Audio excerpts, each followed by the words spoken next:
अवले अल्लाह नूर उपाया कुदरत के सब बंदे एक नूर दे सब जग उपजा कौन भले को मंदे। ਅਸੀਂ ਉੱਚੇ ਪਿੰਡ ਦੇ ਵਿੱਚ ਪਹੁੰਚ ਗਏ ਹਾਂ ਜੀ। ਦੁਆਬੇ ਦਾ ਹੀ ਇਹ ਪਿੰਡ ਹੈ ਉੱਚਾ। ਸੋ ਇੱਥੋਂ ਦੇ ਕਿਸਾਨ ਉਹਨਾਂ ਦੀ ਜ਼ਿੰਦਗੀ ਵੀ ਇਸ ਕਿਸਾਨੀ ਸੰਘਰਸ਼ ਦੇ ਲੇਖੇ ਲੱਗੀ ਹੈ।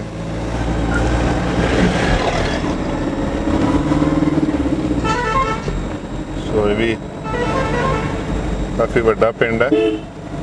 ਸੀਨੀਅਰ ਸੈਕੰਡਰੀ ਸਕੂਲ ਵੀ ਹੈ ਇੱਥੇ, ਸਰਕਾਰੀ ਸਕੂਲ ਹੈ। ਸੋ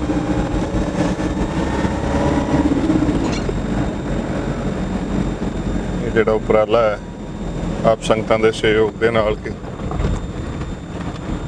ਜਿਹੜੇ ਕਿਸਾਨੀ ਸੰਘਰਸ਼ ਦੇ ਸ਼ਹੀਦ ਹੈ ਉਹਨਾਂ ਦੇ ਪਰਿਵਾਰਾਂ ਨੂੰ ਘਰ ਜਾ ਕੇ ਜਿੱਥੇ ਉਹਨਾਂ ਦੇ ਨਾਲ ਦੁੱਖ ਸਾਂਝਾ ਕੀਤਾ ਜਾਏ ਉੱਥੇ 1 ਲੱਖ ਰੁਪਏ ਦੀ ਜਿਹੜੀ ਮਾਲੀ ਸਹਾਇਤਾ ਹੈ, ਇੱਕ ਸਨਮਾਨ ਰਾਸ਼ੀ ਕਹਿ ਲਈਏ ਸ਼ਹੀਦਾਂ ਨੂੰ, ਉਹਨਾਂ ਦੀ ਜ਼ਿੰਦਗੀ ਇਸ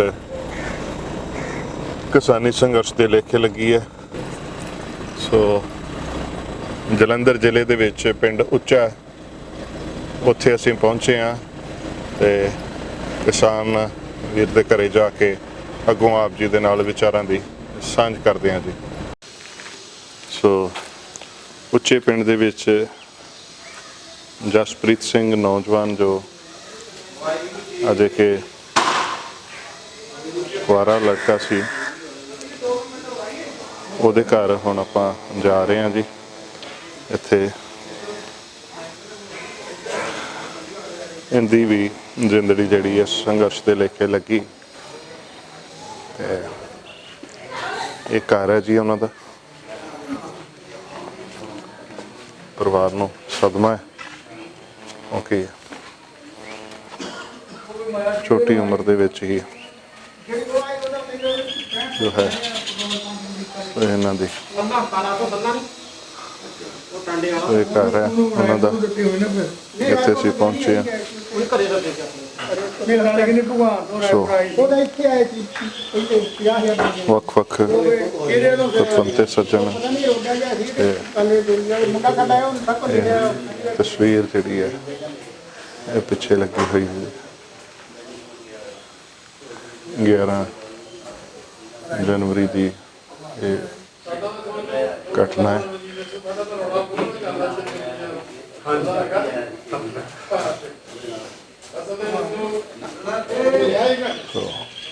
ਉਹਨਾਂ ਦੇ ਗਮ ਦੇ ਵਿੱਚ ਬੈਠੇ ਹੋਏ ਮਾਤਾ ਜੀ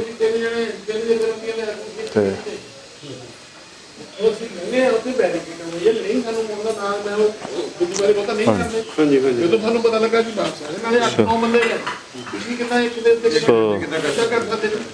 ਇਹ ਸਾਡੇ ਨਾਲ ਸਰਦਾਰ, ਇਹ ਤੁਹਾਡਾ ਕੀ ਨਾਮ ਹੈ ਜੀ? ਕੈਂਚਲ ਸਿੰਘ। ਹਾਂਜੀ, ਤੁਹਾਡੇ ਕੀ ਲੱਗਦੇ ਸੀ? ਇਹ ਮੇਰੇ ਜਾਣੀ ਕਿ ਭਰਾ ਹੀ ਲੱਗਦੇ, ਜਿਹੜਾ ਬਾਬਾ ਇਹਨਾਂ ਦਾ ਸੀ, ਸਾਡਾ ਬਾਬਾ ਉਹ ਭਰਾ ਸੀ। ਅੱਛਾ ਅੱਛਾ ਜੀ, ਭਤੀਜਾ ਹੀ ਲੱਗਦਾ। ਠੀਕ ਠੀਕ। ਸੋ ਇਹ ਉਹਨਾਂ ਦੇ ਪਰਿਵਾਰਕ ਮੈਂਬਰ ਨੇ। ਕਿੱਦਾਂ ਕੀ ਘਟਨਾ ਵਾਪਰੀ ਜੀ, ਥੋੜਾ ਜਿਹਾ ਦੱਸ ਦਿਓ ਇਹਦੇ ਬਾਰੇ। ਇਹ ਇੱਥੋਂ ਜਿੱਦਣ ਗਿਆ ਨਾ ਸਾਡੇ ਪਿੰਡੋਂ ਟਰੈਕਟਰ ਟਰਾਲੀ 10 ਕੁਇੰਟਲ ਗਿਆ ਸੀ ਬੇਸਣ, 10 ਕੁਇੰਟਲ ਗਿਆ ਸੀ ਮੱਠੀਆਂ। ਅੱਛਾ ਜੀ। ਤੇ ਉਹਨਾਂ ਨਾਲ ਫਿਰ ਚੱਲ ਗਿਆ ਸੀ ਉੱਥੇ ਨੂੰ। ਅੱਛਾ ਜੀ। ਤੇ ਉੱਥੇ ਫਿਰ ਰਿਹਾ ਇਹ ਮੇਰਾ 25-30 ਦਿਨ ਰਿਹਾ ਉੱਥੇ। ਅੱਛਾ ਜੀ। ਉਹ ਤੋਂ ਬਾਅਦ ਫਿਰ ਉਹ ਜਿਹੜੇ ਨਾਲ ਸੀ, ਇਹ ਕਹਿੰਦਾ ਮੈਂ ਨਾਲੇ ਘਰੋਂ ਪੈਸੇ ਲੈ ਆਵਾਂ ਤੇ ਨਾਲੇ ਨਹਾ ਨੂੰ ਆਉਣਾ ਮੈਂ। ਤੇ ਤਗਾ ਨੂੰ ਸਾਡੇ ਕੋਲ ਆਇਆ, ਇੱਥੇ ਮਿਲਿਆ ਤੇ ਇੱਥੇ ਰਾਤ ਨੂੰ ਫਿਰ ਸੁੱਤਾ ਪਿਆ ਅਟੈਕ ਹੋ ਗਿਆ, ਮੌਤ ਹੋ ਗਈ। ਸੋ ਅਜੇ ਵਿਆਹ ਨਹੀਂ ਸੀ ਹੋਇਆ? ਨਹੀਂ ਜੀ, ਵਿਆਹ ਨਹੀਂ।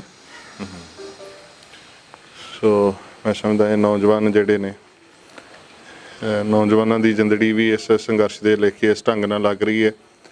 ਤੇ ਸਾਡੇ ਨਾਲ ਆਜ਼ਾਦ ਕਿਸਾਨ ਕਮੇਟੀ ਦੇ ਦੁਆਬਾ ਦੇ ਪ੍ਰਧਾਨ ਸਾਹਿਬ ਹਾਂਜੀ ਮੌਜੂਦ ਨੇ। ਹਾਂਜੀ ਡਾਕਟਰ ਸਾਹਿਬ, ਤੁਸੀਂ ਇਸ ਪਰਿਵਾਰ ਦੇ ਨਾਲ ਅੱਜ ਦੁੱਖ ਦੀ ਘੜੀ 'ਚ ਸ਼ਾਮਲ ਹੋਣ ਆਏ ਹੋ, ਕੀ ਕਹਿਣਾ ਚਾਹੁੰਦੇ ਹੋ ਇਸ ਢੰਗ ਦੇ ਨਾਲ ਨੌਜਵਾਨਾਂ ਦੀ ਜ਼ਿੰਦਗੀ ਵੀ ਇਸ ਸੰਘਰਸ਼ ਦੇ ਲੇਖੇ ਲੱਗੀ? ਦੇਖੋ ਜੀ, ਬਹੁਤ ਦੁਖਦਾਈ ਘਟਨਾ ਹੈ। ਹਾਂਜੀ ਜਿਹੜੀਆਂ ਇਹ ਅਜਾਈ ਮੌਤਾਂ ਜਿਹੜੀਆਂ ਹੋਈਆਂ ਜੀ, ਇਹ ਦੇਖੋ ਇਹ ਨੌਜਵਾਨ ਨੇ ਜੇ ਆਪਣੀ ਉਮਰ ਭੋਗਣੀ ਸੀ, ਜ਼ਿੰਦਗੀ ਜੀਣੀ ਸੀ, ਆਪਣੇ ਘਰ ਦਾ ਹੀ ਆਸਰਾ ਬਣਨਾ ਸੀ।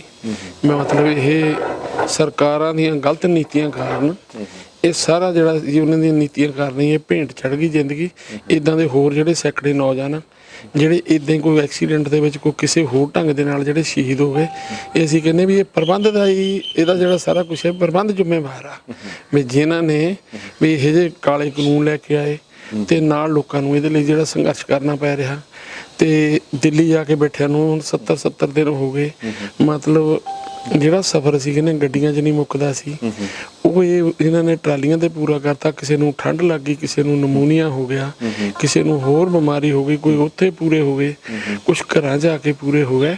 ਇਹ ਅਸਲ ਇਹਦੇ ਸਾਰੇ ਕਾਸੇ ਲਈ ਪ੍ਰਬੰਧ ਜ਼ਿੰਮੇਵਾਰ ਆ ਜੀ। ਜਿਹੜਾ ਇਹ ਮੌਕੇ ਦੀ ਹਕੂਮਤ ਆ ਉਹ ਜ਼ਿੰਮੇਵਾਰ ਆ, ਜਿਹੜੀ ਅਜੇ ਵੀ ਅੜ ਕੇ ਬੈਠੀ ਆ। ਤੇ ਇੱਥੋਂ ਤੱਕ ਵੀ ਹੈਗੀ ਆ ਵੀ ਉੱਥੇ ਨੌਜਵਾਨਾਂ ਦੇ ਗੋਲੀਆਂ ਮਾਰ ਰਹੀ ਆ। ਮਤਲਬ ਇਹਦੇ ਲਈ ਅਸੀਂ ਕਹਿੰਦੇ ਵੀ ਜਿਹੜਾ ਸੰਘਰਸ਼ ਚੱਲਦਾ ਇਹਦਾ ਹਿਸਾਬ ਉਹਨਾਂ ਨੂੰ, ਇਸ ਸਰਕਾਰ ਨੂੰ ਦੇਣਾ ਪਊਗਾ ਵੀ ਇਹ ਦੇਰ ਜਾਂ ਸਵੇਰ। ਕਿਉਂਕਿ ਜੇ ਇਹ ਜਿਹਾ ਕੁਛ ਕਰਕੇ ਵੀ ਇਹ ਬਰੀ ਹੋ ਕੇ ਨਿਕਲਦੇ ਆ ਲੋਕਾਂ ਦੇ ਵਿੱਚੋਂ, ਤੇ ਲੋਕਾਂ ਤੱਕ ਗੱਲ ਜਿਹੜੀ ਹੈਗੀ ਆ ਵਿਸ਼ਾਲ ਹਿੱਸਿਆਂ ਤੱਕ ਜਾਣੀ ਚਾਹੀਦੀ ਆ। ਹੁਣ ਜਦੋਂ ਮੈਂ ਵੀ ਉੱਥੋਂ ਦਿੱਲੀ ਹੋਇਆ ਜੀ, ਕੁਛ ਤਾਂ ਮੇਰੇ ਪਰਸਨਲ ਕੰਮ ਸੀ, ਮੈਂ 70 ਦਿਨ ਹੁਣ ਉੱਥੇ ਰਹਿ ਕੇ ਆਇਆ ਜੀ ਲਗਾਤਾਰ। ਸਾਡੇ ਸਾਥੀ ਉੱਥੇ ਰਣਜੀਤ ਸਿੰਘ ਅਜੇ ਬੈਠੇ ਆ, ਮੇਰਾ ਸੈਕੰਡ ਸਾਡੇ, ਤੇ ਅਸੀਂ ਇੱਥੇ ਪਿੰਡਾਂ ਦੇ ਵਿੱਚ ਇਸ ਗੱਲ ਦੀ ਤਿਆਰੀ ਕਰਾ ਰਹੇ ਹਾਂ, ਲਗਾਤਾਰ ਆਪਣੇ ਹਿੱਸੇ ਦੇ ਵਿੱਚ ਤਿਆਰੀ ਕਰ ਰਹੇ ਹਾਂ ਵੀ ਇਹ ਸਾਰਾ ਕੁਛ ਜਿਹੜਾ ਹੈ ਵੀ ਇਹ ਸਰਕਾਰ ਤੋਂ ਹਿਸਾਬ ਮੰਗਿਆ ਜਾਵੇ। ਜਿੱਥੇ ਸਾਡੀਆਂ ਉਹ ਮੰਗਾਂ ਆ ਉੱਥੇ ਆ ਜਾਈ ਇਹਨਾਂ ਦਾ ਵੀ ਜਿਹੜਾ ਵੀ ਹਿਸਾਬ ਇਹਨਾਂ ਨੂੰ ਦੇਣਾ ਚਾਹੀਦਾ। ਇਹੀ ਕਹਾਂਗੇ ਵੀ ਆਪਾਂ ਲੜ ਕੇ ਹੀ ਇਹ ਸਾਰਾ ਕੁਝ ਜਿਹੜਾ ਹਾਸਲ ਕਰ ਸਕਦੇ ਹਾਂ, ਘਰ ਬੈਠ ਕੇ ਨਹੀਂ ਇਹ ਕਰ ਸਕਾਂਗੇ। ਤੇ ਸਾਡੀ ਜਿਹੜੀ ਲੜਾਈ ਜਾਰੀ ਆ, ਜਦ ਤੱਕ ਇਹ ਸਾਰਾ ਕੁਝ ਅਸੀਂ ਕਾਨੂੰਨ ਵਾਪਸ ਨਹੀਂ ਕਰਾਉਂਦੇ, ਮੰਡੀ ਦੀ ਉਹਦੀ ਦੂਜੀ MSP ਦੀ ਗਰੰਟੀ ਨਹੀਂ ਕਰ ਦਿੰਦੇ, ਸਾਡਾ ਸੰਘਰਸ਼ ਜਾਰੀ ਰਹੂਗਾ। ਤੇ ਇਹਨਾਂ ਮੌਤਾਂ ਦਾ ਜਿਹੜੀਆਂ ਇਹਨਾਂ ਦੇ ਇਸ ਪ੍ਰਬੰਧ ਕਰਕੇ ਹੋਈਆਂ, ਇਹਨਾਂ ਦਾ ਵੀ ਹਿਸਾਬ ਇਹਨਾਂ ਤੋਂ ਲਿਆ ਜਾਊਗਾ। ਇੱਕ ਬੜੀ ਹੀ ਘਟੀਆ ਪੱਧਰ ਦੀ ਇੱਕ ਬਿਆਨਬਾਜ਼ੀ ਆਈ ਸੀ, ਤੁਹਾਡੇ ਧਿਆਨ 'ਚ ਵੀ ਹੋਏਗੀ। ਹਰਿਆਣਾ ਦੇ ਐਗਰੀਕਲਚਰ ਮਿਨਿਸਟਰ JP ਦਲਾਲ ਨੇ, ਉਹਨਾਂ ਨੇ ਬੜਾ ਘਟੀਆ ਪੱਧਰ ਦੇ ਉੱਤੇ ਜਾ ਕੇ ਇਹਨਾਂ ਕਿਸਾਨ ਜਿਨ੍ਹਾਂ ਦੀ ਕੁਰਬਾਨੀ ਜ਼ਿੰਦੜੀ ਲੇਖੇ ਲੱਗੀ ਉਹਨਾਂ ਬਾਰੇ ਕਿਹਾ ਵੀ ਇਹ ਤਾਂ ਨੈਚੁਰਲ ਡੈਥ ਹੀ ਹੈ, ਇਹਨਾਂ ਨੇ ਆਪ ਹੀ ਚਾਹੁੰਦੇ ਸੀ ਮਰਨਾ ਜਾਂ ਘਰੇ ਰਹਿੰਦੇ ਤਾਂ ਵੀ ਮਰੀ ਜਾਣਾ ਸੀ। ਸੋ ਇਦਾਂ ਦੀਆਂ ਮਤਲਬ ਜਿਹੜੀਆਂ ਉਹਨਾਂ ਨੇ ਗੱਲਾਂ ਕੀਤੀਆਂ। ਬਾਅਦ 'ਚ ਚਾਹੇ ਉਹਨਾਂ ਨੇ ਇਸ ਚੀਜ਼ ਤੋਂ ਮਾਫੀ ਮੰਗ ਲਈ ਹੈ, ਪਰ ਇਦਾਂ ਦੀ ਮਾਨਸਿਕਤਾ ਬਾਰੇ ਕੀ ਕਹਿਣਾ ਚਾਹੁੰਦੇ ਤੁਸੀਂ? ਦੇਖੋ ਇਹਨਾਂ ਦੀ ਜਿਹੜੀ ਮਾਨਸਿਕਤਾ ਜੀ, ਜਿਹੜੀ ਆਮ ਲੋਕਾਂ ਲਈ, ਮਜ਼ਦੂਰਾਂ, ਕਿਸਾਨਾਂ ਲਈ, ਗਰੀਬ ਲਈ, ਹਿੱਸੇ ਲਈ ਬਹੁਤ ਹੀ ਘਟੀਆ ਮਾਨਸਿਕਤਾ ਦਾ ਜਿਹੜਾ ਪ੍ਰਗਟਾ ਹੋ ਰਿਹਾ। ਇੱਕ ਉਹਨਾਂ ਨੇ ਇਹ ਕੁਛ ਕਿਹਾ, ਕੁਛ ਉਹਨਾਂ ਨੇ ਇਹ ਕਿਹਾ ਵੀ ਇਹ ਮੌਤਾਂ ਤੇ ਤਾਂ ਘਰ ਬੈਠਿਆਂ ਦੀਆਂ ਵੀ ਹੋ ਜਾਣੀਆਂ ਸੀ ਵੀ ਜੇ ਇਹ ਹੁੰਦੇ ਵੀ। ਮਤਲਬ ਉਹਨਾਂ ਨੇ ਜਿਹੜੇ ਇੱਥੋਂ ਗਏ ਜੀ, ਕਿਸਾਨਾਂ ਦੇ ਪੁੱਤ ਗਏ, ਜਵਾਨ ਹਿੱਸਾ ਗਿਆ, ਬਜ਼ੁਰਗ ਗਏ, ਜਾ ਕੇ ਦਿੱਲੀ ਦੀ ਉਹ ਜਿਹੜੀ ਅਸੀਂ ਕਹਿੰਦੇ ਠੰਡ ਆ ਉਹ ਇਹਨਾਂ ਨੇ ਸਾਰੀ ਝੱਲੀ ਆ ਜੀ, ਬਾਹਰ ਸੜਕਾਂ ਤੇ ਪੈ ਕੇ ਝੱਲੀ ਆ। ਤੇ ਮਤਲਬ ਗਰਮੀਆਂ 'ਚ ਗਏ ਸੀ, ਦੁਬਾਰਾ ਸਿਆਲ ਲੰਘ ਕੇ ਫੇਰ ਦੁਬਾਰਾ ਉਹ ਮੌਸਮ ਹੋਣ ਜਾ ਰਿਹਾ। ਕਿਉਂ ਨਹੀਂ ਇੱਥੇ ਵੀ ਉਹ ਜਿਹੜਾ ਹੈਗਾ ਵੀ ਇਹ ਜਿਹੜਾ ਪ੍ਰਬੰਧ ਦੋਸ਼ੀ ਆ, ਜੇ ਇਹ ਜਿਹੜੇ ਕਾਲੇ ਕਾਨੂੰਨ ਲੈ ਕੇ ਆਏ ਆ, ਕਿਉਂਕਿ ਜਿਹੜੇ ਇਹ ਸੀਗੇ ਤਾਂ ਕਿਸੇ ਨੇ ਨਹੀਂ ਕਦੇ, ਜ਼ਿਮੀਂਦਾਰਾਂ ਨੇ ਕਦੇ ਡਿਮਾਂਡ ਨਹੀਂ ਸੀ ਕੀਤੀ। ਇਹ ਕਾਰਪੋਰੇਟਾਂ ਦੀ ਸੇਵਾ ਵਾਲੀ ਸਰਕਾਰ ਆ, ਇਹਨਾਂ ਨੂੰ ਆਮ ਲੋਕਾਂ ਨੂੰ ਇਹ ਕੀੜੇ ਮਕੌੜੇ ਸਮਝਦੇ ਆ ਤੇ ਇਹਨਾਂ ਨੂੰ ਮਨੁੱਖੀ ਜ਼ਿੰਦਗੀ ਦਾ ਜਾਣਾ ਕਿ ਕੋਈ ਇਹਨਾਂ ਨੂੰ ਮੁੱਲ ਨਹੀਂ ਹੈਗਾ। ਵੀ ਜੇ ਇਹ ਕਿਹਾ ਜਾਵੇ ਜਿਹੜੀ ਕਹਿੰਦੀ ਵੀ ਅਸੀਂ ਦੁਨੀਆ ਦੀ ਸਭ ਤੋਂ ਵੱਡੀ ਜਮਹੂਰੀਅਤ ਆ, ਮਤਲਬ ਲੋਕਾਂ ਬਦਲੇ ਹਾਂ ਕੁਛ ਬੋਲਣ ਕਿ ਵੀ ਇਹ ਜਿਹੜੀ ਹੈਗੀ ਆ ਵੀ ਇਹ ਤਾਂ ਉੱਦਾਂ ਹੀ ਮਰ ਜਾਣੇ ਸੀ ਜਾਂ ਇਹਨਾਂ ਜਾਂ ਇਹ ਮਰਨ ਲਈ ਆਏ ਸੀ। ਇਸ ਕਿਸਮ ਦੀ ਮਾਨਸਿਕਤਾ, ਜਿਹੜੀ ਘਟੀਆ ਮਾਨਸਿਕਤਾ ਦਾ ਪ੍ਰਗਟਾ, ਜਿਹੜੀ ਮਤਲਬ ਆਮ ਲੋਕਾਂ ਨੂੰ ਲੋਕ ਨਹੀਂ ਸਮਝਦੇ, ਇਹਨਾਂ ਨੂੰ ਨਾਗਰਿਕ ਨਹੀਂ ਸਮਝਦੇ, ਜਾਂ ਹੁਣ ਉਹਨਾਂ ਦਾ ਜਿਹੜਾ ਪ੍ਰਗਟਾਅ ਹੋ ਰਿਹਾ ਵੀ ਮੰਨ ਲਓ ਤੁਸੀਂ ਇਸ ਦੇ ਕਿਸਾਨਾਂ ਨੂੰ ਇੱਕ ਪਾਸੇ ਤਾਂ ਅੰਨਦਾਤਾ ਕਹਿੰਦੇ ਹੋ, ਦੂਸਰੇ ਪਾਸੇ ਇਹਨਾਂ ਦੇ ਦੁਆਲੇ ਬਾੜਾਂ ਗੱਡ ਰਹੇ ਆ, ਕਿੱਲ ਲਾ ਰਹੇ ਹੋਰ ਆ, ਉਹ ਵੀ ਇਸ ਜਿਹੜੀ ਘਟੀਆ ਮਾਨਸਿਕਤਾ ਦੀ ਇਹ ਨਿਸ਼ਾਨੀ ਆ। ਮਤਲਬ ਲੋਕਾਂ ਦੇ ਚੇਤਨਾ ਨਾਲ ਜੁੜਿਆ ਸਵਾਲ ਆ, ਇਹਨਾਂ ਨੂੰ ਹਾਕਮਾਂ ਨੂੰ ਸਮਝਣ ਦੀ ਲੋੜ ਆ ਵੀ ਜਦੋਂ ਤਾਂ ਇਹ ਵੋਟਾਂ ਲੈਣੀਆਂ ਹੁੰਦੀਆਂ ਇਹ ਦਰ ਆ ਕੇ ਬਾਪੂ ਚਾਚਾ ਕਿਸੇ ਨੂੰ ਕੁਛ ਕਹਿੰਦੇ ਆ, ਜਦੋਂ ਵੋਟਾਂ ਲੈ ਕੇ ਚੱਲ ਜਾਂਦੇ 5 ਸਾਲ ਫਿਰ ਸੇਵਾ ਇਹ ਵੱਡੇ ਕਾਰਪੋਰੇਟਾਂ ਦੀ ਕਰਦੇ, ਵੱਡੇ ਉਹਨਾਂ ਘਰਾਣਿਆਂ ਦੀ ਕਰਦੇ ਆ।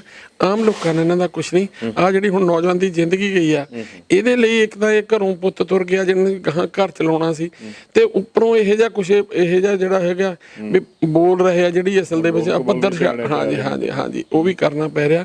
ਇਹਦੀ ਜਿੰਨੀ ਵੀ ਨਿਖੇਧੀ ਹੋ ਸਕੇ ਓਨੀ ਨਿਖੇਧੀ ਕੀਤੀ ਜਾਣੀ ਚਾਹੀਦੀ ਹੈ।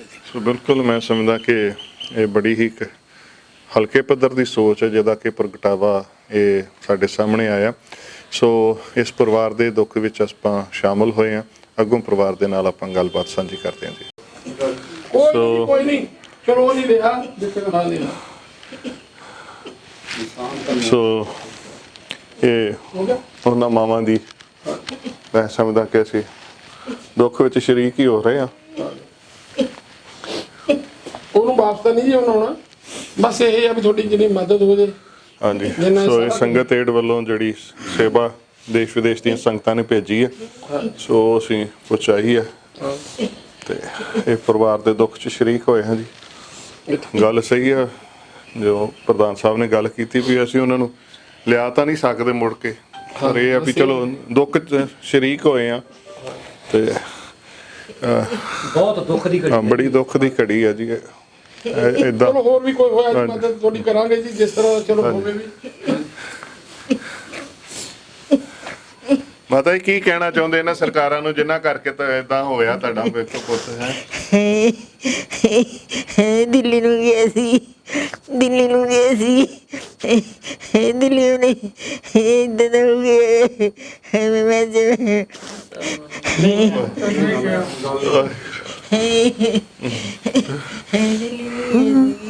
ਕਿਤੇ ਮੈਂ ਜਾਣਾ ਜ਼ਰੂਰੀ ਹੈ ਸਾਰੇ ਚੱਲੇ ਆ ਮੈਂ ਵੀ ਜਾਣਾ ਮੈਨੂੰ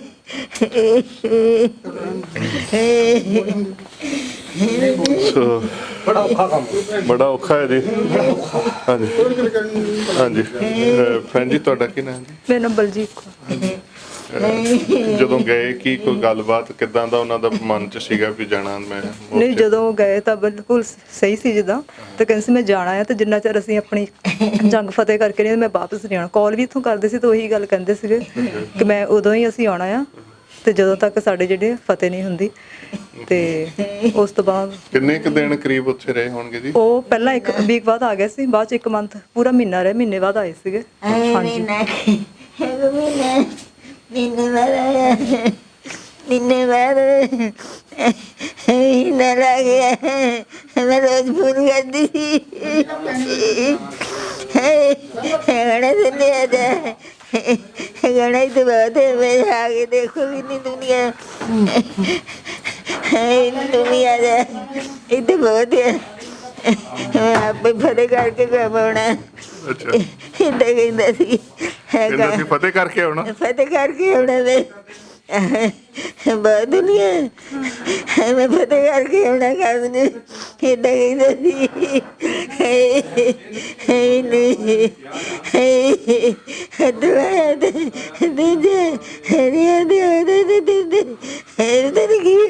गया बढ़ के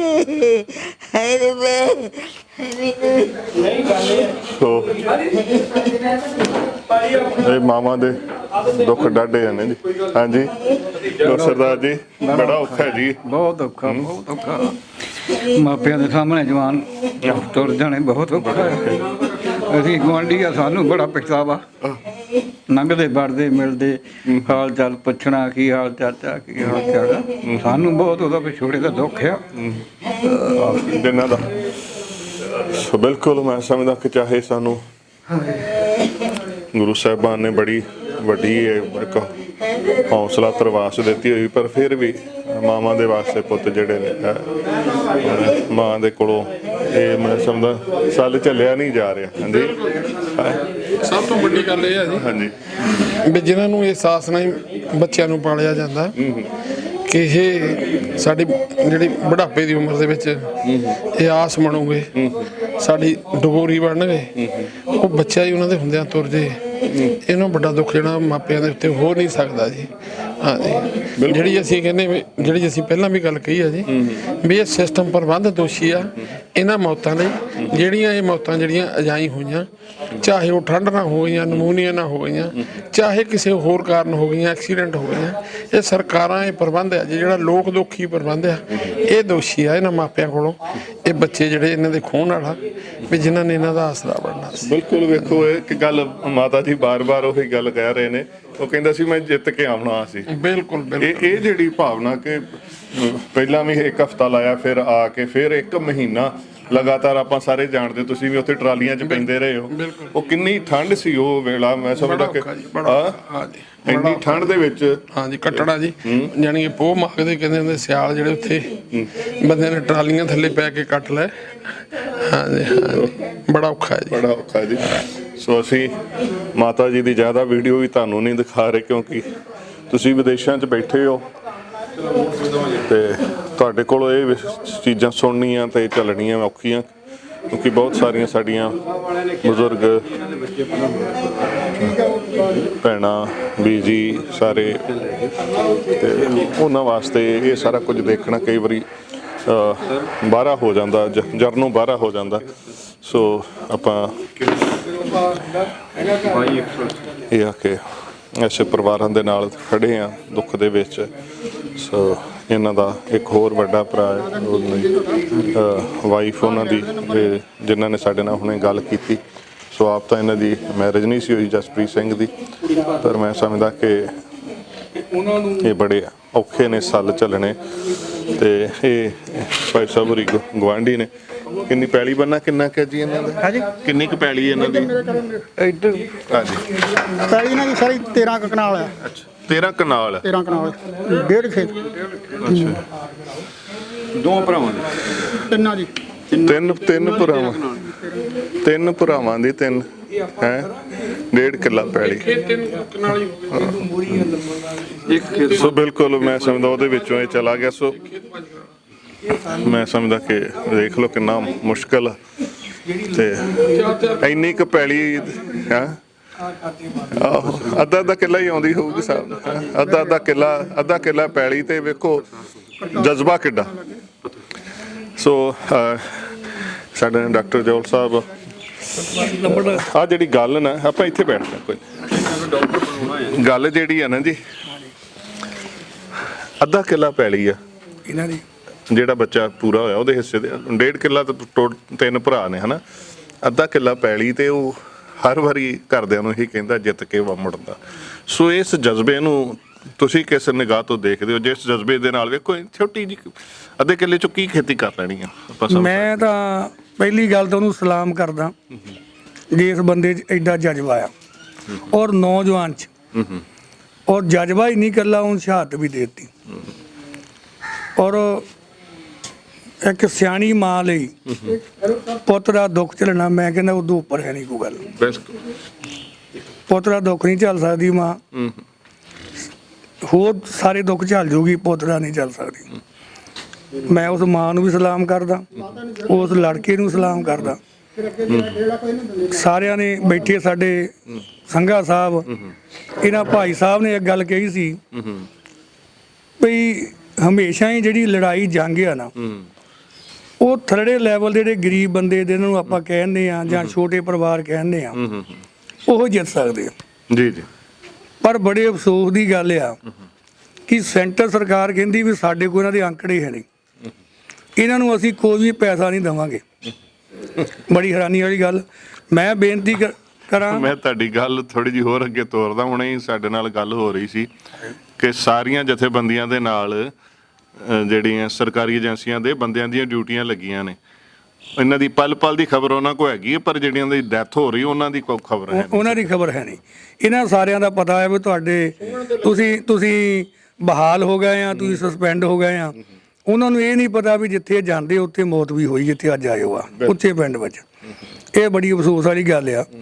ਵੈਸੇ ਤਾਂ ਆਮ ਜਨਤਾ ਨਾਲ ਧੱਕਾ ਪਹਿਲਾਂ ਤੋਂ ਹੁੰਦਾ ਰਿਹਾ, ਚਾਹੇ ਉਹ ਔਰੰਗਜ਼ੇਬ ਸੀ, ਚਾਹੇ ਕੋਈ ਵੀ ਰਾਜੇ ਸੀ, ਚਾਹੇ ਮੈਂ ਸਿਆਸਤ ਸਾਰੀ ਮੈਂ ਕਹਿੰਦਾ ਵੀ ਸਾਡੇ ਦੇਸ਼ ਦੀ ਮਾੜੀ ਹੋ ਗਈ। ਸਾਰੀ ਸਿਆਸਤ ਨੂੰ ਮੈਂ ਮਾੜੀ ਕਹਿੰਦਾ। ਅਸੀਂ ਵੀ ਸਿਆਸਤ ਨਾਲ ਅਕਸਰ ਵੋਟਾਂ ਦਾ ਪਾਉਂਦੇ ਹੀ ਅਸੀਂ, ਪਰ ਸਾਡੇ ਦੇਸ਼ ਦੀ ਸਿਆਸਤ ਜਿਹੜੀ ਆ ਬਹੁਤ ਗੰਦੀ ਹੋ ਗਈ ਆ। ਤੇ ਸੈਂਟਰ ਸਰਕਾਰ ਨੂੰ ਮੈਂ ਇਹ ਗੱਲ ਜ਼ਰੂਰ ਬੇਨਤੀ ਕਰਨੀ ਚਾਹੁੰਦਾ ਅੱਜ, ਤੇ ਕਿੰਨਾ ਚਿਰ ਆਪਾਂ ਜੀਣਾ, ਕਿੰਨਾ ਚਿਰ ਰਹਿਣਾ। ਲੋਕ ਰਾਜ ਦੇ ਦੋ ਦੇਸ਼ ਮੈਂ ਦੇਖੇ, ਮੈਂ 2 ਮਿੰਟ ਗੱਲ ਜ਼ਰੂਰ ਕਰਨੀ ਚਾਹੁੰਦਾ। ਇੱਕ ਸਭ ਤੋਂ ਦੁਨੀਆ ਤੋਂ ਪਾਵਰਫੁਲ ਅਮਰੀਕਾ ਸੀ ਜੀ, ਇੱਕ ਆਬਾਦੀ ਦੇ ਹਿਸਾਬ ਨਾਲ ਵੱਡਾ ਦੇਸ਼ ਸਾਡਾ ਇੰਡੀਆ ਆ, ਜਿਹਨੂੰ ਕਹਿੰਦੇ ਆ ਲੋਕ ਰਾਜ, ਵੀ ਲੋਕਾਂ ਦਾ ਰਾਜ ਆ ਸਭ ਤੋਂ ਵੱਡਾ। ਇਹਨਾਂ ਦੋਨਾਂ ਦੇ ਜਿਹੜੇ ਮੁਖੀ ਸੀਗੇ ਸਾਡੇ ਮੋਦੀ ਸਾਹਿਬ, ਉਹਨਾਂ ਦੇ ਟਰੰਪ, ਇਹਨਾਂ ਦਾ ਬੜਾ ਪਿਆਰ ਸੀ, ਇਹਨਾਂ ਦੀ ਗੂੜੀ ਜਾਰੀ ਹੋ ਗਈ। ਇਹਨਾਂ ਨੇ ਉੱਥੇ ਕਹਿਤਾ ਜੀ ਆਪਕੀ ਬਾਰ ਟਰੰਪ ਸਰਕਾਰ, ਇੱਧਰ ਆਪਕੀ ਬਾਰ ਮੋਦੀ ਸਰਕਾਰ। ਔਰ ਦੋਨਾਂ ਨੇ ਲੋਕ ਰਾਜ ਦੀਆਂ ਧੱਜੀਆਂ ਉਡਾਤੀਆਂ ਉਹਨਾਂ ਨੇ। ਹੁਣ ਹਰ ਕੇ ਜੋ ਉੱਥੇ ਦੰਗੇ ਕਰਾਏ ਆ ਉਹ ਸ਼ਰਮ ਨਾਲ, ਉਹ ਅਮਰੀਕਾ ਦੇ ਲੋਕਾਂ ਨੇ ਕਿਹਾ ਵੀ ਸ਼ਰਮ ਨਾਲ ਸਾਡਾ ਸਿਰ ਝੁਕ ਗਿਆ ਵੀ ਸਾਡੇ ਦੇਸ਼ ਵਿੱਚ ਆਹ ਕੰਮ ਹੋਇਆ ਨਹੀਂ। ਕਹਿੰਦਾ ਵੀ ਸਾਡੇ ਦੇਸ਼ ਵਿੱਚ ਲੋਕ ਰਾਜ ਕੀ ਆ? ਲੋਕ ਰਾਜ ਹੁੰਦਾ ਲੋਕੀ ਕੀ ਚਾਹੁੰਦੇ ਆ। ਇਹ ਜੇ ਕਿਸਾਨ ਆਪਣੀ ਨਹੀਂ ਚਾਹੁੰਦੇ ਵੀ ਸਾਡੇ ਲਈ ਚੰਗਾ ਕਾਨੂੰਨ ਆ ਤਾਂ ਉਹਨੂੰ ਛੱਡ ਦਿਓ। ਇੱਕ ਬੰਦੇ ਨੂੰ ਕਹਿੰਦਾ ਜੇ ਸ਼ਰਾਬ ਬਹੁਤ ਚੰਗੀ, ਮੈਂ ਉਹ ਗੱਲ ਕਰਦਾ ਵੀ ਜੇ ਇੱਕ ਬੰਦੇ ਨੂੰ ਆਪਾਂ ਕਹਿੰਦੇ ਤੂੰ ਸ਼ਰਾਬ ਪੀ ਲੈ ਬਹੁਤ ਚੰਗੀ ਆ, ਉਹ ਕਹਿੰਦਾ ਇਹ ਮਾੜੀ ਆ ਮੈਂ ਨਹੀਂ ਪੀਣੀ, ਆਪਾਂ ਧੱਕੇ ਨਾਲ ਕਿਉਂ ਪੜਾਉਂਦੇ ਆ? ਸਾਡੇ ਮੈਂ ਹੈਰਾਨ ਹੁੰਦਾ ਵੀ ਲੋਕ ਰਾਜ ਦੇਸ਼ ਆ ਸਾਡਾ, ਤੇ ਸਾਡੇ ਸੈਂਟਰ ਸਰਕਾਰ ਕਹਿੰਦੀ ਇਹ ਕਾਨੂੰਨ ਤੁਹਾਡੇ ਲਈ ਚੰਗਾ, ਤੇ ਲੋਕੀ ਪਹਿਲੋਂ ਬੈਠੇ ਰਹੇ ਪੰਜਾਬ ਦੀਆਂ ਸੜਕਾਂ ਜ਼ਿਲ੍ਹਿਆਂ ਆਪਣੇ ਦੇਸ਼ ਦੇ ਸਟੇਟਾਂ 'ਚ, ਅੱਜ 70-72 ਦਿਨ ਹੋ ਗਏ ਆ ਉੱਥੇ ਬੈਠੇ ਆ। ਲੋਕੀ ਠੰਡ ਨਾਲ ਮਰ ਰਹੇ ਆ, ਬਹੁਤ ਬੁਰਾ ਹਾਲਤ ਹੋ ਰਹੀ ਆ, ਉਹਨਾਂ ਨਾਲ ਧੱਕਾ ਹੋ ਰਿਹਾ। ਉਹ ਜਿਹੜੇ ਨਹੀਂ ਉੱਥੇ ਬੜੇ ਬੜੇ ਸੰਭ ਗੱਡੇ ਬੈਰੀਕੇਡ ਲਾਏ, ਮੇਰੇ ਖਿਆਲ ਤੁਸੀਂ ਜਾ ਕੇ ਦੇਖ ਲਓ, ਤੁਸੀਂ ਸਾਰੇ ਫਿਰੇ ਆ, ਇਹ ਪਾਕਿਸਤਾਨ ਤੇ ਚਾਈਨਾ ਦੇ ਬਾਰਡਰ ਤੇ ਵੀ ਹੈ ਨਹੀਂ। ਬਿਲਕੁਲ ਜਿਹੜੇ ਸਾਡੇ ਲੋਕਾਂ ਲਈ ਆ, ਜਿਹੜੇ ਲੋਕਾਂ ਨੇ ਮੋਦੀ ਸਰਕਾਰ ਬਣਾਈ ਆ, ਮੈਂ ਹੈਰਾਨ ਇਸ ਗੱਲ ਤੋਂ ਵੀ ਇਹ ਸਾਡੇ ਦੇਸ਼ਾਂ ਦੀ ਸਾਡੀ ਸਰਕਾਰ ਹੋਵੇ, ਅਸੀਂ ਮਾਲਕ ਹੋਈਏ ਇਸ ਦੇਸ਼ ਦੇ, ਤੇ ਸਾਨੂੰ ਆਹ ਕਹਿੰਦੇ ਆ। ਦੂਜੀ ਗੱਲ ਇੱਕ ਮੈਂ ਜ਼ਰੂਰ ਗੱਲ ਕਰਨੀ ਚਾਹੁੰਦਾ, ਇਹ ਕਹਿੰਦੇ ਜੀ ਅੱਤਵਾਦੀ ਬੈਠੇ ਆ, ਅੱਤਵਾਦੀ ਨੇ ਬਣਾਇਆ ਜੀ ਨਿਊਜ਼ ਤਾਂ ਏਡੀ ਅੱਗ ਕੱਢ ਰਿਹਾ ਇਹ ਅੱਤਵਾਦੀ ਆ ਜੀ, ਇਹ ਗੁਰਦੁਆਰੇ ਇੰਨੇ ਕਿੱਦਾਂ ਬਣ ਗਏ, ਇਹ ਲੋਕੀ ਕਿੱਦਾਂ ਇੰਨੇ ਹੋ ਗਏ। ਜਦੋਂ ਲੋਕਡਾਊਨ ਦੇ ਵਿੱਚ ਬਾਰਡਰ ਦੇ ਵਿੱਚ ਸਿੱਖਾਂ ਨੇ ਭੁੱਖਿਆਂ ਨੂੰ ਲੰਗਰ ਛਕਾਇਆ, ਆਪਣੇ ਜੇਬਾਂ ਚੋਂ ਕੱਢ ਕੇ ਨੰਗ ਹੋ ਕੇ ਛਕਾਇਆ। ਉਹ ਸਮਾਂ ਮੈਂ ਤੁਹਾਡੀ ਗੱਲ 'ਚ ਗੱਲ ਜੋੜਦਾ ਜਾਵਾਂ, ਉਹ ਸਮਾਂ ਸੀ ਜਦੋਂ ਸਕੇ ਜਿਹੜੇ ਸੀ ਉਹ ਆਪਣੇ ਜੀਆਂ ਦਾ ਸੰਸਕਾਰ ਨਹੀਂ ਸੀ ਕਰਦੇ, ਇੰਨਾ ਡਰ ਸੀ, ਇੰਨਾ ਖੌਫ ਸੀ। ਉਸ ਵੇਲੇ ਜਦੋਂ ਕੋਈ ਘਰੋਂ ਬਾਹਰ ਨਹੀਂ ਸੀ ਨਿਕਲਦਾ, ਉਦੋਂ ਘਰ ਘਰ ਜਾ ਕੇ ਗੁਰੂ ਘਰਾਂ ਚੋਂ ਲੰਗਰ ਵੰਡਿਆ ਗਿਆ। ਮੈਂ ਉਹੀ ਬੇਨਤੀ ਕਰਦਾ ਵੀ ਕਿਸੇ ਬੰਦੇ ਨੇ ਲੋਕਡਾਊਨ 'ਚ ਬਿਆਨ ਨਹੀਂ ਦਿੱਤਾ ਕਿ ਸਿੱਖ ਅੱਤਵਾਦੀ ਆ। ਸਾਰਿਆਂ ਨੇ ਕਿਹਾ, ਮੈਂ ਸਾਰੇ ਹਿੰਦੂ ਭਰਾਵਾਂ ਨੂੰ ਮਾੜਾ ਨਹੀਂ ਕਹਿੰਦਾ, ਬਹੁਤ ਹਿੰਦੂ ਭਰਾ ਇਦਾਂ ਦੇ ਆ ਉਹ ਨਾਲ ਖਲੋਤੇ ਜਿਹੜੇ ਏਡੀ ਸਤਿਕਾਰ ਕਰ ਰਹੇ ਆ ਸਾਡੀ ਕੌਮ ਦਾ। ਇਹ ਸੰਘਰਸ਼ ਜਿਹੜਾ ਕੱਲਾ ਸਿੱਖਾਂ ਦਾ ਜਾਂ ਜੱਟਾਂ ਦਾ ਜ਼ਿਮੀਂਦਾਰਾਂ ਦਾ ਨਹੀਂ, ਇਹ ਤਾਂ ਜਦੋਂ ਅਬਾਨੀ ਅਡਾਨੀ ਆ ਗਿਆ ਨਾ, ਜਿਹੜੇ ਗਰੀਬ ਲੋਕ ਆ ਇਹ ਤਾਂ ਭੁੱਖੇ ਮਰ ਜਾਣਗੇ, ਰੋਟੀ ਤੋਂ ਭੁੱਖੇ ਮਰ ਜਾਣਗੇ। ਇਹਨਾਂ ਨੂੰ ਦਾਲ ਸਬਜ਼ੀਆਂ ਇਦਾਂ ਦੀਆਂ ਮਹਿੰਗੀਆਂ ਮਿਲਣਗੀਆਂ। ਇਹਨਾਂ ਨੇ ਕਰਤਾ ਵੀ ਅਪਰਾਧ ਨਹੀਂਗਾ ਜਿਹੜਾ ਕਰਨਾ, ਸਟੋਰੇਜ ਕਰਨਾ। ਜੇ ਅਪਰਾਧ ਨਹੀਂ ਤਾਂ ਬੜੇ ਬੜੇ ਘਰਾਣਿਆਂ ਦੇ 300-300 ਕਰੋੜ ਦੇ ਗਡਾਊਨ ਬਣੇ ਆ, ਉਹ ਤੇ ਕਰ ਲੈਣਗੇ। ਆਪਾਂ ਇੱਕ ਮਿਸਾਲ ਮੈਂ ਦਿੰਦਾ ਕਿ ਪਿਆਜ਼ ਅੱਜ 100 ਰੁਪਏ ਹੁੰਦਾ, 20 ਦਿਨਾਂ ਬਾਅਦ ਉਹ 25 ਰੁਪਏ ਹੋ ਜਾਂਦਾ। ਉਹ 20 ਦਿਨਾਂ ਬਾਅਦ ਕਿੱਥੋਂ ਆ ਗਿਆ? ਉਹ ਨਹੀਂ ਸਟੋਰ ਕੀਤਾ ਆ, ਉਹਨੇ ਅਰਬਾਂ ਰੁਪਈਆ ਉਹ ਚੋਂ ਕਮਾ ਲਿਆ, ਫਿਰ ਉਸੇ ਰੇਟ ਤੇ ਲਿਆ। ਸਰਕਾਰ ਕਹਿੰਦੀ ਅਸੀਂ ਸਹੀ ਕਰਤਾ। ਮੈਂ ਬੇਨਤੀ ਕਰਾਂ, ਇੱਥੇ ਲੋਕ ਰਾਜ ਨਾਂ ਦੀ ਚੀਜ਼ ਕੋਈ ਨਹੀਂ। ਅਮਰੀਕਾ ਦੇ ਵਿੱਚ ਵੀ ਹੁਣ ਚੰਨ ਚਾੜਤਾ ਟਰੰਪ ਨੇ, ਇਹਦੇ ਯਾਰ ਨੇ ਇੱਥੇ ਮੋਦੀ ਨੇ ਚਾੜਤਾ। ਮੈਂ ਇੱਕ RSS ਨੂੰ ਗੱਲ ਵੀ ਕਹਿਣੀ ਚਾਹੁੰਦਾ, ਅੱਜ ਮੈਂ ਜ਼ਰੂਰ ਕਰੂੰਗਾ ਇਹ ਗੱਲ ਤੁਹਾਡੇ ਜਰੀਏ, ਵੀ ਤੁਹਾਨੂੰ ਅਸੀਂ ਮਿਹਨਤ ਕਰਦੇ ਹਾਂ, ਇਹ ਦੋ ਬੰਦਿਆਂ ਨੂੰ ਲਾ ਕੇ ਕੋਈ ਹੋਰ ਚੰਗੇ ਬੰਦੇ ਰੱਖ ਦਿਓ ਜਿਹੜੇ ਕੋਈ ਲੋਕਾਂ ਦੀ ਗੱਲ ਤਾਂ ਸੁਣ। ਦੇਸ਼ ਦਾ ਰਾਜਾ ਕੌਣ ਆ? ਮਹਾਰਾਜਾ ਰਣਜੀਤ ਸਿੰਘ ਦਾ ਇਤਿਹਾਸ ਪੜ੍ਹੋ, ਤੁਰਾ ਜਾਂਦਾ ਕਿਸੇ ਘਰੋਂ ਰੋਣ ਦੀ ਆਵਾਜ਼ ਆਉਂਦੀ, ਉੱਥੇ ਖੜਾ ਹੋ ਕੇ ਅੰਦਰ ਚਲ ਜਾਂਦੇ, ਕੀ ਹੋ ਗਿਆ ਇਹਨਾਂ ਨੂੰ? ਰਾਜਾ ਕੌਣ ਆ? ਰਾਜਾ ਕਿ ਸਾਰਿਆਂ ਦੇ ਬਾਪ ਦੇ ਸਮਾਨ ਆ, ਆਪਾਂ ਉਹਦੇ ਸਾਰੇ ਬੱਚਿਆਂ ਦੇ ਸਮਾਨ ਆ। ਜੇ ਬੱਚੇ ਧੁੱਪੇ ਰੋਲ ਰਹੇ ਆ, ਕੋਈ ਹੈ ਕਿਸੇ ਦੀ ਮਾਂ ਬਾਪ ਜੇ ਬਾਹਰ ਬੱਚਾ ਧੁੱਪੇ ਰੋਲਦਾ ਭੁੱਖਾ ਹੋਵੇ ਤਾਂ ਉਹਦੇ ਅੰਦਰ ਰੋਟੀ ਖਾ ਲਵੇ? ਇਹ ਰਾਜਾ ਜਿਹੜਾ ਹੁੰਦਾ ਲੋਕਾਂ ਦਾ ਬਾਪ ਹੁੰਦਾ। ਇਹ ਦੇਖਣਾ ਹੁੰਦਾ ਵੀ ਰੋਟੀ ਕੱਪੜਾ ਇਹ ਰਾਤ ਨੂੰ ਸੌਂਦੇ ਆ, ਖਾਂਦੇ ਆ ਕਿ ਨਹੀਂ ਖਾਂਦੇ। ਇੱਥੇ ਸਾਡੇ ਉੱਥੇ ਬੈਠੇ ਕਿਸਾਨ ਸਾਡੇ, ਮਜ਼ਦੂਰ ਸਾਡੇ, ਹਿੰਦੂ ਸਿੱਖ ਭਰਾ ਸਾਰੇ ਬਰਾਦਰੀਆਂ ਸਾਡੀਆਂ ਉੱਥੇ ਧੁੱਪੇ ਦਾ ਭੁੱਖੇ ਮਰ ਰਹੇ ਆ, ਤਾਂ ਰਾਜਾ ਆਪਣੇ ਨਜ਼ਾਰਾ ਲੁੱਟ ਰਿਹਾ। ਉਹ ਬੋਲਦਾ ਹੀ ਨਹੀਂ, ਗੱਲੇ ਨਹੀਂ ਕਰਦਾ। ਮੈਂ RSS ਨੂੰ ਇੱਕ ਬੇਨਤੀ ਕਰਾਂ, ਤੁਸੀਂ ਕਰ ਸਕਦੇ ਆ, ਇਹਨਾਂ ਦੋਨਾਂ ਨੂੰ ਸਾਡੇ ਗਲੋਂ ਲਾ ਕੇ ਕੋਈ ਚੰਗੇ ਬੰਦੇ ਰਾਜਨਾਥ ਸਿੰਘ ਵਰਗੇ ਬਣਾ ਦਿਓ, ਕੋਈ ਗਡਕਰੀ ਵਰਗੇ ਬਣਾ ਦਿਓ, ਤਾਂ ਕਿ ਜਿਹੜੇ ਅਸੀਂ ਵੀ ਕੋਈ ਸੁੱਖ ਦਾ ਸਾਹ ਦੇਸ਼ ਦੇ ਪੰਜਾਬ ਇੰਡੀਆ ਦੇ ਲੋਕ ਲੈ ਸਕੀਏ। ਸੋ ਬਿਲਕੁਲ ਜੋਲ ਸਾਹਿਬ ਨੇ ਬੜੀ ਵਧੀਆ ਗੱਲ ਕੀਤੀ ਆ, ਕਿਉਂਕਿ ਜਿਹੜੀ ਤੁਸੀਂ ਗੱਲ ਕੀਤੀ ਨਾ ਰਾਜੇ ਵਾਲੀ, ਕਿਉਂਕਿ ਸਾਡੇ ਨਾਲ ਸੰਘਾ ਸਾਹਿਬ ਨੇ, ਹਰਪਾਲ ਸਿੰਘ ਸੰਘਾ ਜੀ, ਰਾਜਾ ਜਿਹੜਾ ਸਾਰਿਆਂ ਦਾ ਬਾਪ ਹੁੰਦਾ ਹੈ ਨਾ ਜੀ। ਮਹਾਰਾਜਾ ਰਣਜੀਤ ਸਿੰਘ ਦੇ ਰਾਜ ਦੀ ਗੱਲ ਸਾਂਝੀ ਕੀਤੀ ਹੈ ਵੀ ਉਹ ਕਿਸੇ ਘਰ ਆਵਾਜ਼ ਸੁਣੀ ਤੇ ਅੰਦਰ ਚਲੇ ਗਏ, ਤੇ ਤੁਹਾਡੀ ਆਵਾਜ਼ ਅਜੇ ਤੱਕ ਰਾਜਾ ਸਾਹਿਬ ਤੱਕ ਪਹੁੰਚੀ ਹੈ ਕਿ ਨਹੀਂ ਪਹੁੰਚੀ? ਦੇਖੋ ਜੀ, ਅਸੀਂ ਤਾਂ ਇਹਨਾਂ ਨੂੰ ਇਹ ਸਮਝਦੇ ਹਾਂ ਜੀ ਵੀ ਇਹ ਕਿਸਾਨ ਵਿਰੋਧੀ ਆ, ਮਜ਼ਦੂਰ ਵਿਰੋਧੀ ਆ, ਇਹਨਾਂ 'ਚੋਂ ਕੋਈ ਆ ਜਾਏ ਜੀ। ਹੁਣ ਜਦੋਂ ਅਸੀਂ ਮੀਟਿੰਗਾਂ ਦੇ ਵਿੱਚ ਉੱਥੇ ਗੱਲ ਸਵਾਲ ਇਹਨਾਂ ਨੂੰ ਪੁੱਛਿਆ ਕਿ ਤੁਸੀਂ ਜਿਹੜੇ ਕਾਨੂੰਨ ਲਾਗੂ ਕਰ ਦਿੱਤੇ ਇੰਨੇ ਸਾਲਾਂ ਦੇ ਵਿੱਚ ਕਿਸੇ ਸਰਕਾਰ ਨੇ ਹੋਰ ਨਹੀਂ ਕੀਤੇ, ਉਹ ਮੋਹਰੇ ਇਹ ਕਹਿੰਦੇ ਆ ਵੀ ਅਸੀਂ ਬਣਾਤੇ ਕਾਨੂੰਨ। ਇਹ ਤਾਂ 20 ਸਾਲ ਹੋ ਗਿਆ ਕਹਿੰਦੇ ਇਹਨਾਂ ਨੂੰ ਕਾਨੂੰਨਾਂ ਨੂੰ ਬਣਦਿਆਂ ਨੂੰ। ਮਤਲਬ ਅਸੀਂ ਇਹ ਕਹਿੰਦੇ ਆ ਵੀ ਇਹ ਠੀਕ ਆ, ਰਾਜ ਦੇ ਉੱਤੇ ਆ ਵੀ ਜੇ ਕਾਂਗਰਸ ਵੀ ਹੁੰਦੀ ਉਹਨ ਵੀ ਇਹ ਕੰਜਰ ਪਾਓ ਕਰਨਾ ਸੀ। ਇਹਨਾਂ ਨੇ ਵੀ ਉਹੋ ਹੀ ਕੀਤਾ, ਇਹਨਾਂ ਸਮਾਂ ਅੱਗੇ ਵੱਧ ਕੇ ਉਹਨਾਂ ਨੂੰ ਕੀਤਾ ਜਿਹੜੀ ਚੀਜ਼ ਅਸੀਂ ਕਿਸਾਨਾਂ ਨੇ ਕਦੇ ਮੰਗੀ ਹੈ ਨਹੀਂ। ਫਿਰ ਮਤਲਬ ਕਦੇ ਨਹੀਂ ਡਿਮਾਂਡ ਕੀਤੀ ਕਿ ਮਤਲਬ ਸਾਡੇ ਲਈ ਜਿਹੜੀ ਹੈਗੀ ਆ ਵੀ ਇਹ ਕਾਨੂੰਨ ਇਹੋ ਜਿਹੇ ਲੈ ਕੇ ਆਂਦੇ ਜਾਣ। ਅਸੀਂ ਪਹਿਲਾਂ ਵੀ ਇਹ ਸਮਝਦੇ ਵੀ ਜਿਹੜਾ ਖੇਤੀਬਾੜੀ ਵਾਲਾ ਸਿਸਟਮ ਆ ਪਹਿਲਾਂ ਵੀ ਕੋਈ ਬਹੁਤ ਚੰਗਾ ਨਹੀਂ ਹੈਗਾ, ਮਤਲਬ ਲੁੱਟ ਦੇ ਆਧਾਰ ਤੇ ਆ ਇਹ। ਅਜੇ ਵੀ ਮੰਡੀਆਂ ਦੇ ਵਿੱਚ ਕਿਸਾਨਾਂ ਦੀ ਲੁੱਟ ਹੁੰਦੀ ਆ, ਉਹ ਜਿਹੜਾ ਪ੍ਰਬੰਧ ਸੀ। ਦੇਖੋ ਇਹ ਜਦੋਂ ਅਸੀਂ ਕਹਿੰਦੇ ਵੀ ਇਹ ਕਾਨੂੰਨ ਕਦੇ ਵੀ ਇਹਨਾਂ ਨੇ ਮੰਗੇ ਨਹੀਂ ਸੀ, ਕਿਸਾਨਾਂ ਨੇ ਕਦੇ ਨਹੀਂ ਡਿਮਾਂਡ ਇਹਨਾਂ ਤੋਂ ਕਦੇ ਕੀਤੀ। ਆਪਣੀ ਮਰਜ਼ੀ ਦੇ ਨਾਲ ਧੱਕੇ ਦੇ ਨਾਲ ਜਿਹੜੇ ਹੈਗੇ ਆ ਇਹ ਇੰਪਲੀਮੈਂਟ ਕੀਤੇ ਜਾ ਰਹੇ ਆ। ਅਸੀਂ ਕਹਿੰਦੇ ਵੀ ਕਰੋਨਾ ਬਿਮਾਰੀ ਦਾ ਬਹਾਨਾ ਬਣਾ ਕੇ ਜਦੋਂ ਅਸੀਂ ਕਹਿੰਦੇ ਵੀ ਜਦੋਂ ਕੋਈ ਬੰਦਾ ਬਿਮਾਰ ਹੁੰਦਾ ਜਾਂ ਸਦਮੇ 'ਚ ਹੁੰਦਾ ਉਦੋਂ ਕੋਈ ਚੰਗਾ ਬੁਰਾ ਨਹੀਂ ਆਪਣਾ ਸੋਚ ਸਕਦਾ ਹੁੰਦਾ, ਉਸ ਪੀਰੀਅਡ ਦੇ ਵਿੱਚ ਇਹ ਲੈ ਕੇ ਆਇਆ। ਮੋਦੀ ਸਾਹਿਬ ਆਪ ਕਹਿੰਦੇ ਵੀ ਇਹ ਕਰੋਨਾ ਨਹੀਂ, ਇਹ ਮੌਕਾ ਆ। ਉਦੋਂ ਇਹ ਕਾਨੂੰਨ ਜਿਹੜੇ ਸਾਡੇ ਤੇ ਲਾਗੂ ਕੀਤੇ ਗਏ, ਇਹਨਾਂ ਨੂੰ ਇਹ ਸੀ ਵੀ ਕੋਈ ਵਿਰੋਧ ਨਹੀਂ ਹੋਣਾ, ਲੋਕੀ ਚੁੱਪਚਾਪ ਜਰ ਜਾਣਗੇ। ਜਿੱਦਾਂ ਅਸੀਂ ਧਾਰਾ 370 ਤੋੜਤੀ, ਜਾਂ ਅਸੀਂ ਉਹ ਜਿਹੜਾ ਨੈਸ਼ਨਲ ਰਜਿਸਟਰ ਲੈ ਕੇ ਆ ਗਏ ਅਸੀਂ ਉਹਦਾ ਜਿਹੜਾ ਹੈਗਾ ਵੀ ਉਹਨਾਂ ਵਿਰੋਧ ਨਹੀਂ ਹੋ ਸਕਿਆ, ਇਹ ਵੀ ਇੱਦਾਂ ਹੋ ਜੂ। ਪਰ ਅਸੀਂ ਕਹਿੰਦੇ ਵੀ ਇਹ ਜਿਹੜੀ ਹੈਗੀ ਗੁਰੂਆਂ ਪੀਰਾਂ ਦੀ ਧਰਤੀ ਆ। ਪੰਜਾਬੀਆਂ ਨੇ ਬੜੇ ਇੱਥੇ ਬੜੇ ਤੇ ਬੜੇ ਜਿਹੜੇ ਜਾਬਰ ਆ ਉਹ ਦੇਖੇ ਆ, ਚਾਹੇ ਉਹ ਇਰਾਨੀ ਹੋਣ, ਦਰਾਨੀ ਹੋਣ, ਕੋਈ ਹੋਵੇ ਇੱਥੋਂ ਅਫਗਾਨਿਸਤਾਨੀ ਹੋਣ, ਉਹਨਾਂ ਨਾਲ ਲੜੇ ਆ, ਡਟ ਕੇ ਟੱਕਰਾ ਕੀਤਾ। ਇਹ ਜਿਹੜੀਆਂ ਸਾਡੀਆਂ ਪਿਓ ਦਾਦੇ ਦੀਆਂ ਜ਼ਮੀਨਾਂ ਜਿਹੜੀਆਂ ਸਾਨੂੰ ਬਾਬਾ ਬੰਦਾ ਸਿੰਘ ਬਹਾਦਰ ਨੇ ਦਿੱਤੀਆਂ ਸੀ, ਇਹ ਸਾਤੋਂ ਖੋ ਕੇ ਕਾਰਪੋਰੇਟ ਘਰਾਣਿਆਂ ਨੂੰ ਦੇਣਾ ਚਾਹੁੰਦੇ ਆ, ਆਪਣੇ ਯਾਰਾਂ ਨੂੰ, ਜਿਨ੍ਹਾਂ ਦੇ ਕੋਲੋਂ ਇਹ ਅਰਬਾਂ ਖਰਬਾਂ ਰੁਪਈਆ ਲੈ ਕੇ ਇਲੈਕਸ਼ਨ ਜਿੱਤ ਕੇ ਜਿਹੜੇ ਜਦੋਂ ਇਹ ਆਉਂਦੇ ਆ, ਇਹ ਉਹਨਾਂ ਨੂੰ ਸੰਭਾਲਣਾ ਚਾਹੁੰਦੇ ਆ। ਤੇ ਅਸੀਂ ਇਹ ਜਿਹੜੀ ਆ ਇਹਨਾਂ ਦੀ ਕਦੇ ਵੀ ਇਹ ਜਿਹੜੀ ਚਾਲ ਆ ਇਹ ਕਾਮਯਾਬ ਨਹੀਂ ਹੋਣ ਦਿਆਂਗੇ। ਇਹ ਮਤਲਬ ਇਹੋ ਜਿਹੀ ਉਪਜਾਊ ਜ਼ਮੀਨ ਪੰਜਾਬ ਵਰਗੀ ਦੁਨੀਆ ਦੇ ਕਿਸੇ ਖਿੱਤੇ 'ਚ ਨਹੀਂ ਮਿਲਦੀ। ਇਹੋ ਜਿਹਾ ਮੌਸਮ ਆ ਜਿਹੜਾ ਉਹ ਦੁਨੀਆ ਦੇ ਕਿਸੇ ਖਿੱਤੇ ਦੇ ਵਿੱਚ ਨਹੀਂ ਮਿਲਦਾ। ਜਿੱਥੇ ਜਾਣਗੇ 3-3 4-4 ਫਸਲਾਂ ਹੁੰਦੀਆਂ, ਇਹ ਅੰਨ ਨੂੰ, ਅਨਾਜ ਨੂੰ ਕੰਟਰੋਲ ਕਰਨਾ ਚਾਹੁੰਦੇ ਆ। ਇਹ ਕਹਿੰਦੇ ਵੀ ਜਦ ਤੱਕ ਧਰਤੀ ਰਹੂ ਬੰਦੇ ਨੂੰ ਖਾਣ ਨੂੰ ਅਨਾਜ ਚਾਹੀਦਾ ਤੇ ਇਹਨੂੰ ਕੰਟਰੋਲ ਕੀਤਾ ਜਾਵੇ। ਇਹ ਅਡਾਨੀਆਂ ਮਾਰੀਆਂ ਨੂੰ ਦੇਣਾ ਚਾਹੁੰਦੇ ਆ। ਆ ਲੋਕਾਂ ਦੇ ਟੈਕਸਾਂ ਦੇ ਨਾਲ ਬਣੀ ਪ੍ਰਾਪਰਟੀ ਆ ਜਿਹੜੀ ਜੀ ਰੇਲਵੇ ਆ, ਹਵਾਈ ਜਹਾਜ਼ ਆ, ਹੋਰ ਵੱਡਣੀਆਂ BSNL ਆ, ਸਾਰਾ ਕੁਝ ਮੁਲਕ ਜਿਹੜਾ ਸੇਲ ਤੇ ਲਾਇਆ ਇਹਨਾਂ ਨੇ ਵੱਡੇ ਘਰਾਣਿਆਂ ਨੂੰ ਵੇਚਣ ਲਈ। ਉਹਨੂੰ ਇਹ ਆ ਵੀ ਮੈਂ ਗੱਦੀ ਤੇ ਰਹਾ ਨਾ ਰਹਾ, ਮੈਂ ਇਹਨਾਂ ਨੂੰ ਵੇਚ ਕੇ ਜਾਣਾ। ਬਾਕੀ ਇਹਦੇ ਵਿੱਚ WTO ਜਿਹੜੀ ਹੈਗੀ ਉਹਦਾ ਦਖਲ ਅੰਦਾਜ਼ੀ ਆ। ਜਿਹੜਾ 1900 ਬਿਲਕੁਲ WTO ਵਾਲੀ ਜਿਹੜੀ ਗੱਲ ਕੀਤੀ, ਮੈਂ ਸਮਝਦਾ ਫਿਰ ਅੱਗੇ ਜਾ ਕੇ ਆਪਾਂ ਦੂਸਰੇ ਪਰਿਵਾਰਾਂ ਦੇ ਨਾਲ ਵੀ ਮਿਲਦੇ ਉੱਥੇ, ਕਿਉਂਕਿ ਇੱਕ ਆਪਣੇ ਆਪ 'ਚ ਬੜਾ ਵੱਡਾ ਵਿਸ਼ਾ। ਸੋ WTO ਦਾ ਜਿਹੜਾ ਹਿੱਸਾ ਵਾ ਜਾਂ ਉਹਦਾ ਜਿਹੜਾ ਕਾਰਨ ਕਿਸ ਢੰਗ ਦੇ ਨਾਲ ਇਹ ਸਾਰੀ ਗੇਮ ਚੱਲਦੀ ਪਈ ਇੰਟਰਨੈਸ਼ਨਲ ਲੈਵਲ ਤੇ, ਉਹਦੀ ਵੀ ਗੱਲ ਕਰਾਂਗੇ 2 ਮਿੰਟ ਵਾਸਤੇ। ਅਸੀਂ ਵੈਸੇ ਤੁਹਾਡਾ ਨਾਂ ਜੀ? ਮੇਰਾ ਨਾਮ ਹਰਜਾਪ ਸਿੰਘ ਮੱਖਣ ਜੀ, ਰਾਜਪੁਰ ਭਾਈਆਂ ਤੋਂ ਮੇਰਾ ਪਿੰਡ। ਤੇ ਤੁਸੀਂ ਵੀ ਉੱਥੇ ਦਿੱਲੀ ਮੋਰਚੇ ਤੇ ਜਾ ਕੇ? ਹਾਂਜੀ, ਮੈਂ ਆਜ਼ਾਦ ਕਿਸਾਨ ਕਮੇਟੀ ਦਾ ਅਸੀਂ ਵਲੰਟੀਅਰ ਮੈਂਬਰ ਆ ਉਹਨਾਂ ਦੇ।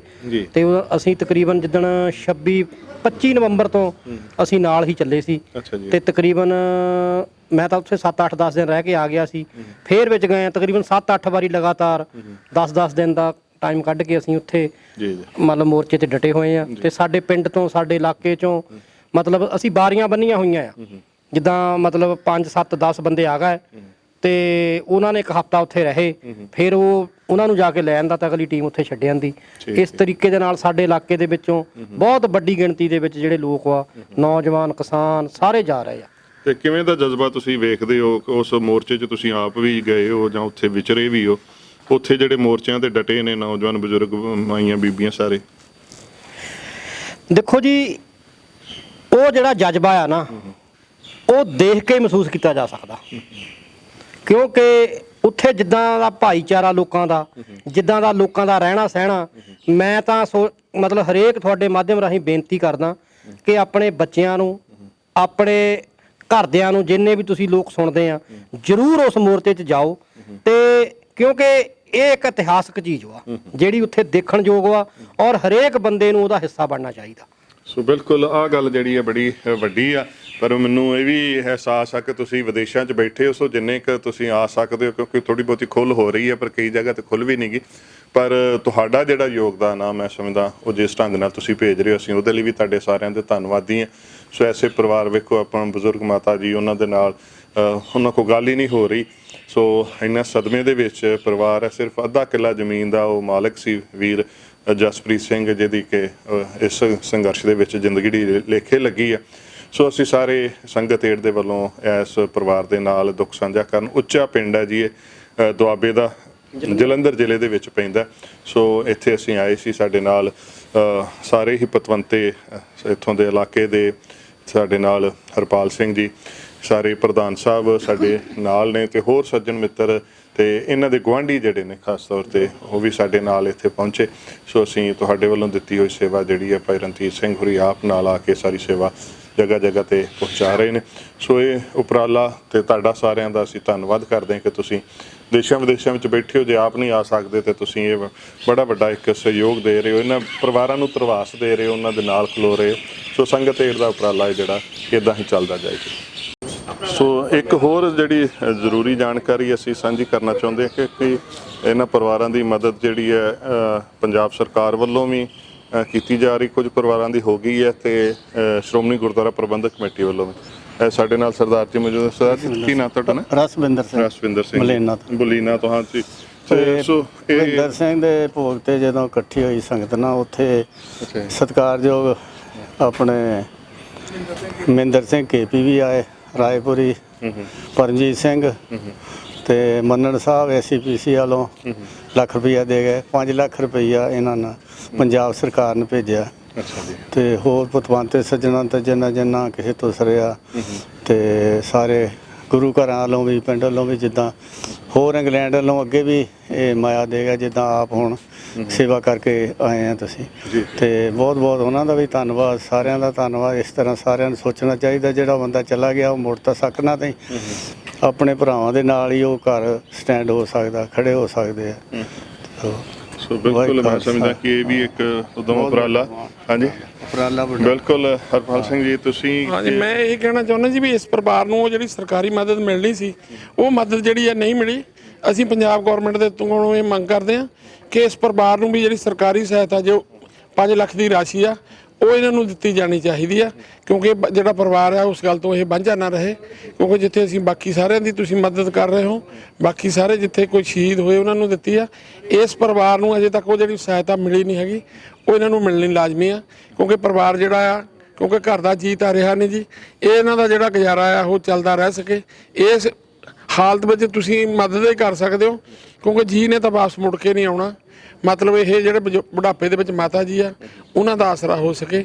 ਇਸ ਮੈਂ ਸਮਝਦਾ ਕਿ ਟੋਟਲੀ 1.5 ਕਿੱਲਾ ਜ਼ਮੀਨ ਦਾ ਵਾ, ਤੇ ਉਹ ਮਾਤਾ ਬਿਰਧ ਮਾਤਾ ਦਾ ਆਪਾਂ ਦੇਖਿਆ ਹੀ ਕਿੰਨਾ ਬੁਰਾ ਹਾਲ ਸੀ, ਉਹਨਾਂ ਦਾ ਸਦਮੇ ਦੇ ਵਿੱਚ ਨੇ। ਸੋ ਸਰਕਾਰ ਨੂੰ ਚਾਹੀਦਾ ਕਿ ਇਹਨਾਂ ਪਰਿਵਾਰਾਂ ਦੇ ਨਾਲ ਵੀ ਉਹ ਖੜਨ, ਤੇ SGPC ਵੱਲੋਂ ਵੀ ਜਿਹੜੀ ਉਹ ਸੇਵਾ ਬਣਦੀ ਜਾਂ ਹੋਰ ਸੰਸਥਾਵਾਂ ਵੱਲੋਂ ਇਹਨਾਂ ਦੀ ਵੀ ਹੋਰ ਵੱਧ ਤੋਂ ਵੱਧ ਜਿਹੜੀ ਮਦਦ ਹੈ ਉਹ ਹੋਣੀ ਚਾਹੀਦੀ ਹੈ। ਸੋ ਕਿਸਾਨੀ ਸੰਘਰਸ਼ ਦੀ ਜਿੱਥੇ ਆਪਾਂ ਗੱਲ ਕਰਦੇ ਪਏ, ਕਿਸਾਨਾਂ ਦੇ ਪਰਿਵਾਰਾਂ ਦੇ ਨਾਲ ਦੁੱਖ ਸਾਂਝਾ ਕਰਦੇ ਪਏ, ਪਰ ਉਹਦੇ ਨਾਲ ਹੀ ਨਾਲ ਜਿਹੜੀ ਇੱਕ ਹੋਰ ਸੇਵਾ ਜਿਹੜੀ ਸੰਗਤ ਏਡ ਦੇ ਜ਼ਰੀਏ ਤੁਹਾਡੀ ਸੇਵਾ ਇੱਥੇ ਪਹੁੰਚੀ ਹੈ, ਉਹ ਟੈਂਟ ਜਿਹੜੇ ਉੱਥੇ ਆਪਾਂ ਲਗਾਏ 10x10 ਦੇ ਜਾਂ 10x20 ਦੇ ਜਿਹੜੇ ਟੈਂਟ ਲਗਾਏ ਸੀਗੇ। ਹੁਣ ਮੌਸਮ ਥੋੜਾ ਜਿਹਾ ਚੇਂਜ ਹੋ ਰਿਹਾ, ਤੇ ਆਪਾਂ ਜਾਣਦੇ ਹਾਂ ਕਿ ਸਰਦੀਆਂ ਦੇ ਵਿੱਚ ਤਾਂ ਠੀਕ ਸੀ, ਸਾਰੇ ਪਾਸਿਓਂ ਬੰਦ ਜ਼ਰੂਰਤ ਵੀ ਸੀ, ਤੇ ਹੁਣ ਅੱਗੋਂ ਗਰਮੀ ਆ ਰਹੀ ਆ।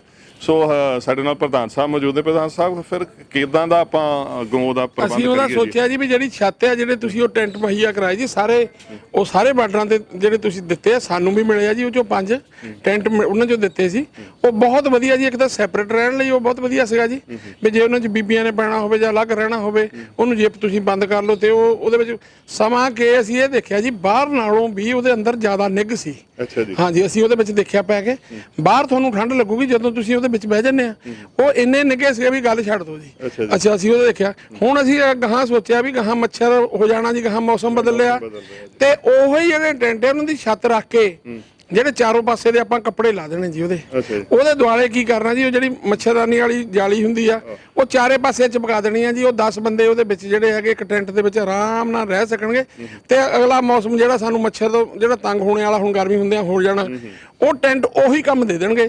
ਅਸੀਂ ਤੁਹਾਨੂੰ ਇਹ ਕਹਾਂਗੇ ਜੀ, ਤੁਹਾਨੂੰ ਜਿੱਥੇ ਤੁਸੀਂ ਸੇਵਾ ਹੋਰ ਕੀਤੀ ਆ ਉੱਥੇ ਸਾਨੂੰ ਉਹਦੇ ਮੇਚ ਦੀਆਂ ਜਿਹੜੀਆਂ ਨਾਪ ਦੀਆਂ ਜਿਹੜੀਆਂ ਜਾਲੀਆਂ ਸਾਨੂੰ ਉਹ ਬਣਵਾ ਕੇ ਦਿਓ। ਹਾਂ, ਬਣਵਾ ਕੇ ਦਿਓ। ਉਹੀ ਟੈਂਟ ਬਾਕੀ ਸਾਰਾ ਉਹੀ ਕੰਮ ਆ ਜਾਣਾ ਜੀ। ਤੇ ਉਹ ਜਿਹੜੀ ਜਾਲੀ ਦੇ ਨਾਲ ਜਿਹੜੇ ਹੈਗੇ ਵੀ ਕਿਸਾਨਾਂ ਨੂੰ ਜਿਹੜਾ ਕੋਈ ਹੋਣ ਵਾਲੇ ਬਿਮਾਰੀਆਂ ਜਾਂ ਮੱਛਰ ਜਾਂ ਡੇਂਗੂ ਉਹ ਸਾਰੇ ਤੋਂ ਵੀ ਬਚਾਅ ਹੋ ਸਕੂਗਾ। ਅਸੀਂ ਉਹ ਤੁਹਾਨੂੰ ਦੱਸ ਦਾਂਗੇ ਜੀ, ਉਹਦਾ ਨਾਪ ਜਿਹੜਾ ਕਰ ਦਾਂਗੇ।